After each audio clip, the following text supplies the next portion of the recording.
Hello les sportifs! Dans cette vidéo, nous nous retrouvons pour voir comment courir plus longtemps et ça facilement. Que votre objectif soit de courir des distances plus longues ou d'être plus rapide sur des distances longues, vous allez avoir toutes les clés dans cette vidéo. Restez bien attentifs à tous les conseils car ils sont essentiels pour réussir sur le longue distance. Je suis Emmanuel Lejeune, sportif professionnel ayant par exemple couru le semi-marathon en 1h05 et aujourd'hui je vous propose mon expérience qui m'a amené également à courir mes footings en 16 km/h. Et si vous êtes nouveau sur cette chaîne YouTube, n'hésitez pas à vous abonner, il y a énormément de vidéos qui peuvent vous aider. Et n'oubliez pas également le petit like et c'est parti pour les conseils sur le longue distance. La première chose à savoir si vous voulez courir longtemps, c'est qu'il faut gérer votre allure. En effet, par exemple, si vous voulez courir 1 heure et que vous n'arrivez à courir que 30 minutes, mais que vos 30 minutes vous les courez à 11 ou 12 km/h, il est sûrement judicieux de passer à 10 km/h pour essayer de courir plus longtemps et atteindre votre objectif des 60 minutes. Pourquoi ? Car vous allez dépenser moins d'énergie pour une même distance. Ça va vous permettre d'économiser votre énergie pour aller plus loin.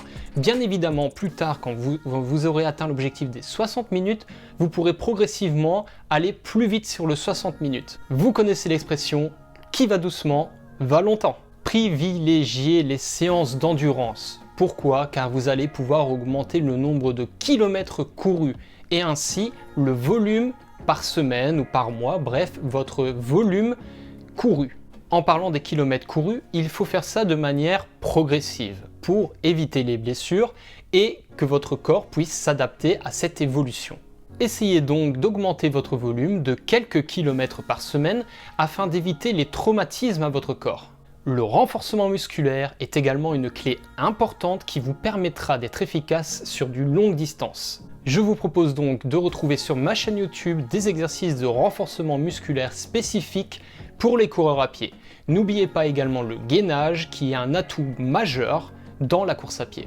Une autre option pour améliorer votre force dans les jambes est de réaliser des séances en côte. C'est une séance très répandue et très aimée des coachs car elle porte énormément d'avantages. Par exemple une amélioration de votre foulée, également monter les genoux et avoir plus de puissance, ce qui résulte en une économie d'énergie accrue. Le vélo peut être également une option, surtout qu'elle va avoir également un plus et un gros impact sur votre cardio.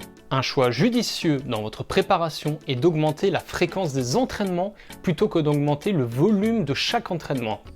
Ça va vous permettre d'avoir plus de stimuli au niveau de votre corps et le jour J, le jour où vous aurez décidé de faire par exemple un semi-marathon, eh bien vous pourrez courir plus longtemps ou de manière plus efficace. Perdre 1 kg peut être également une option, bien sûr si vous n'êtes pas encore à votre poids de forme. Vous l'aurez remarqué en regardant les meilleurs coureurs à pied de cette planète, ils sont tous extrêmement secs. Pourquoi ? Parce que 1 kg de moins va vous amener une économie d'énergie qui est encore une fois une des valeurs les plus importantes en course à pied.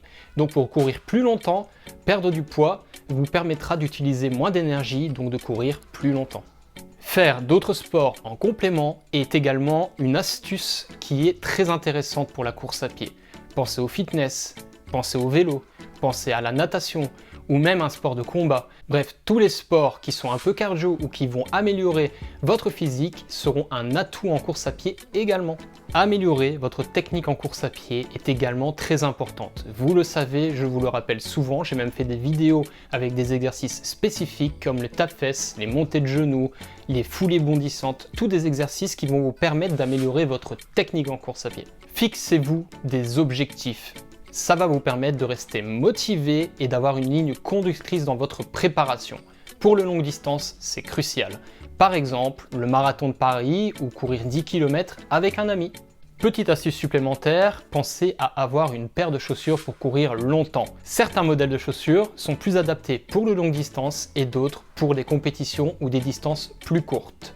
Donc pensez bien à être chaussé avec une paire qui va être adaptée aux longues distances si c'est votre objectif. Variez vos séances d'entraînement. Pensez en dehors des footings qui sont quand même la base de votre entraînement à faire du tempo run ou du fartlek en complément. Courir avec d'autres coureurs qui font du plus long que vous est également une option qui va vous permettre d'évoluer plus rapidement. Évidemment, si votre objectif est de courir votre premier 5 ou 10 km, n'allez pas avec un marathonien expérimenté, sauf s'il fait une séance particulièrement courte. Astuce du coach, pensez à récupérer entre les séances d'entraînement, c'est très important, avec les qualités du sommeil, l'hydratation ou encore l'alimentation et le stretching. Je vous propose également de rejoindre un club ou du moins un coach expérimenté qui va vous permettre d'éviter les erreurs et d'évoluer vers votre objectif quel qu'il soit sur le longue distance. Merci à tous d'avoir regardé cette vidéo, j'espère que vous allez pouvoir réaliser vos objectifs sur le longue distance. N'hésitez pas à mettre vos questions supplémentaires en commentaire de cette vidéo, j'y répondrai avec plaisir. Et quant à moi, je vous dis à très bientôt sur une autre vidéo. Et d'ici là, sportez-vous bien!